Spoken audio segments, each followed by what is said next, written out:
हमने एक call centre भी यहाँ पर बनाया, संचालित किया। 2 हेल्पलाइन नंबरों को, समर्पित ईमेल आईडी को, ट्विटर हैंडल को हमने साथ में लगाया और कॉपियों में नकल ना हो सके इसके लिए 4 रंगों की उत्तर पुस्तिकाओं को पहली बार 4 रंगों की उत्तर पुस्तिकाओं को जो क्रमांकित करके उनमें कोडिंग करके उनको हमने परीक्षा के लिए रखा था। और जो परीक्षा की ड्यूटी लगती थी उसको भी एक एप्लीकेशन के द्वारा, इस एप्लीकेशन मॉड्यूल के माध्यम से उसको लगाया गया। और पहली बार आपको जानकर अच्छा लगेगा कि इस वर्ष की परीक्षा में हम लोग इंटरमीडिएट में भी कंपार्टमेंट परीक्षा का प्रावधान कर रहे हैं।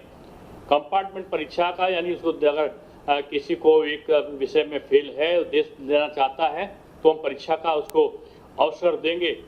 हमको लगता है कि सामान्य परिस्थिति आने पर कंपार्टमेंट परीक्षा को हम कराने में सफल होंगे। प्रथम बार डिजिटल प्रमाण पत्र से अंक पत्र प्रदान किए जाने की व्यवस्था की गई है। इसलिए इसको मैं आपको बताना चाहता हूं कि कुछ कोरोना के संक्रमण पीरियड की कठिनाइयों के कारण तत्काल जो हमारा सॉफ्ट कॉपी मार्कशीट की है उसको मिलना थोड़ा विलम्ब हो रहा था। इसलिए हम लोगों ने डिजिटल सिग्नेचर के माध्यम से जो अंक पत्र है उसकी उपलब्धता रखी है 1 जुलाई से। 1 जुलाई से ना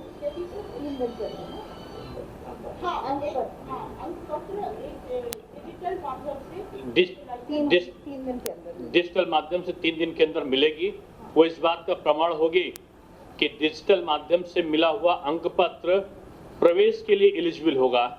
और हम 15 जुलाई से हाई स्कूल के और 30 जुलाई के आसपास इंटरमीडिएट के जो अंक तालिकाएं हैं सॉफ्ट कॉपी उनको उपलब्ध हम करवा देंगे। इस प्रकार से अगर देखा जाए तो हमारा 1 अप्रैल को हमारा प्रारंभ होता है नया सत्र।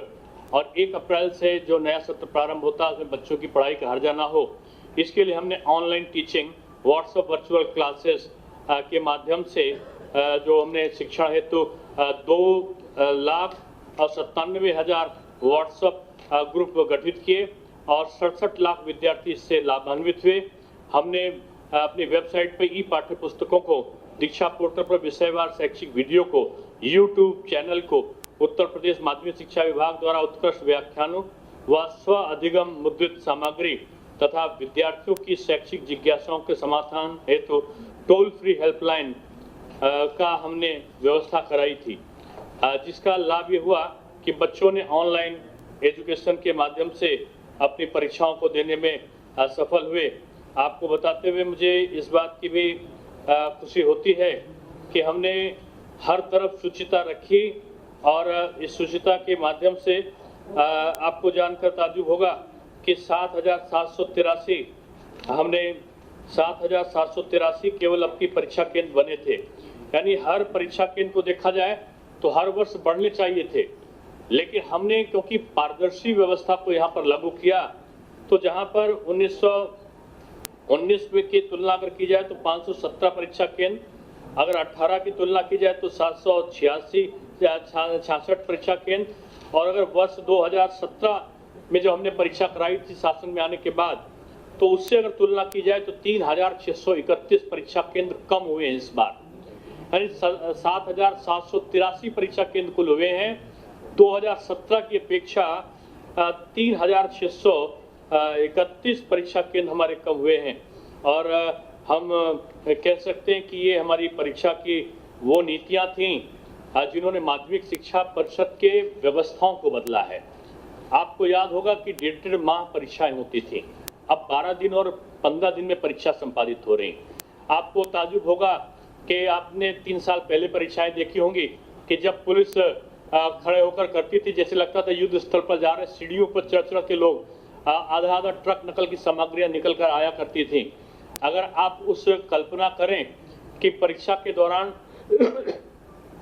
मास कॉपिंग हुआ करती थी, आज विद्यार्थी अपने आप से परीक्षा को आसानी के साथ पढ़ रहा है। हमने कोर्स शेड्यूल को भी परिवर्तित किया है। मैं इसलिए कह रहा हूँ कि कोर्स शेड्यूल हमारा अब इस प्रकार का हो गया कि पहली बार उत्तर प्रदेश के इतिहास में हमने NCERT का पाठ्यक्रम लागू कर दिया। यानी 3 साल में जो क्रांतिकारी जो शैक्षिक क्रांति अगर आई है उत्तर प्रदेश में माध्यमिक शिक्षा में, तो वो शैक्षिक क्रांति थी कि हमने पाठ्यक्रम का परिवर्तन कर दिया। और पाठ्यक्रम का परिवर्तन ही नहीं किया, उनकी पुस्तकों को हमने उपलब्ध कराया। पुस्तकें महंगे दामों पर ना बिकें, इसके लिए बाजार के साथ हमने अपने वेबसाइट पर पुस्तकों के मूल्यों का अंकन कर दिया कि इससे ऊपर अगर कोई मांगता है तो हमने सरकारी विद्यालयों में अपने पुस्तकों के विक्रय का स्थान रखा कि वहां पर पुस्तकें सही दामों पर मिल जाएं। आज मुझे बताते हुए खुशी है कि 60% से ऊपर हमारी पुस्तकों के दाम कम हैं।